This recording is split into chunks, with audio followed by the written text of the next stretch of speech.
Xerox Auditorium with Rich Thompson. Hey, Rich. What's happening, man? Derrick, we're glad you're here. I'll tell you that. Glad you're here. Yeah, you know, this is a trio that we've been playing together for about 6 years.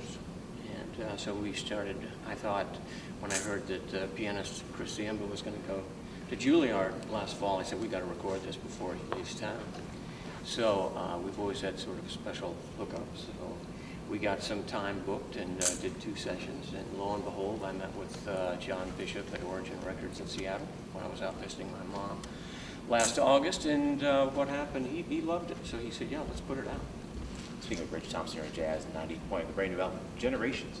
So let's break down the album. We'll talk about Chris. Who else is on the album with you? It's Miles Brown is on bass, and Doug Stone comes in and plays one tune on tenor at the end.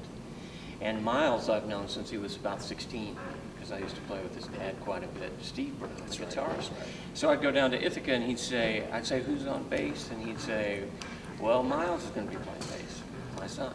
So, okay. So I met this kid, he was 16 years old, he sounded good. And lo and behold, man, now he sounds fantastic, you know, just like a real leader in his own right. Talk to Rich Thompson. Rich, talk about the tune selection on the album, because I mean, it's always the most fascinating part of putting a piece together, a project. Where do you draw from? What do you use? What do you toss away? Because it's got to be so hard to get that. Well, you know, a lot of times it's things maybe in certain pop records that are really regimented, like they've rehearsed the tunes many times, many days. They take maybe several takes on each tune. In a jazz record, what you do is you draw from the material that you might have played before as a group, and we've been performing for probably 5 or 6 years.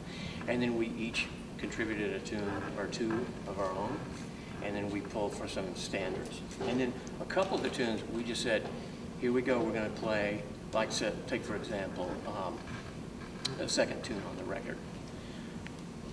I'm trying to remember what the name of the second tune was. I Hear a Rhapsody. I said, let's play this tune, let's not play the head. Let's start with Miles and me. Chris will come in slowly, and then we'll play the head at the end. 1 take. That was it. We knew it when we took it. That was going to be the one.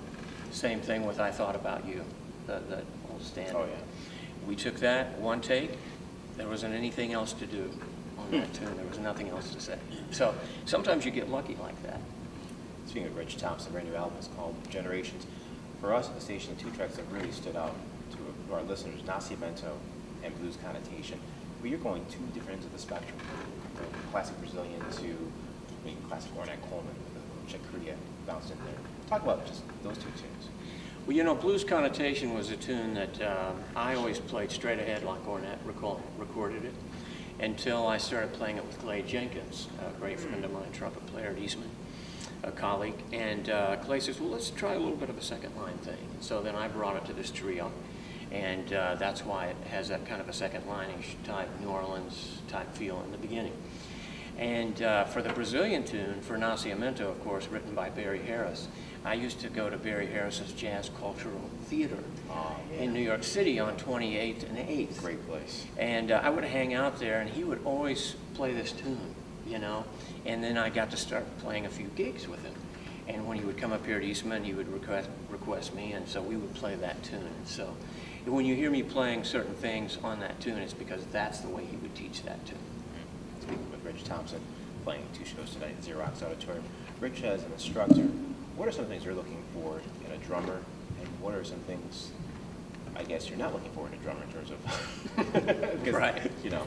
Well, I'm always looking for a drummer that's playing a supportive role, not somebody that isn't just coming in interested in being a soloist, because really that's about 10% of what we do in life. Most of it is supporting all the other musicians that are around you, being able to keep time, and being able to make that time sound alive and interesting and things like this. So that's what I'm really looking for, a guy who can do it all. And then when it comes to soloing, he understands form and understands changes on a tune and melodies, because his solos are melodic and they reflect the tune that he's playing, not just a bunch of licks and tricks that he's learned over the years.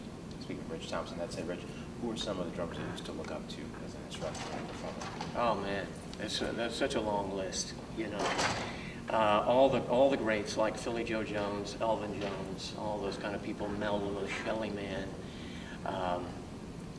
man, Roy Haynes, the younger guys like Lewis Nash and Bill Stewart, just to name a few. And there's so many great guys, Carl Allen, and when you meet them, Jeff Watts, they're all very personable, and they all want to do the same thing that we want to do. They just want to see the music survive, you know. Rich Thompson, the brand new album, Generations. You can find out. Where can you find the album, Rich? It's at Tom Cohen's Pop Shop here in town. It's at the Barnes & Noble bookstore across from the Eastman School of Music. You can go to my website, www.richthompson.net, and there's an order form there also, and iTunes, Rhapsody and iTunes. Rich, thanks so much. Thank you, Derek.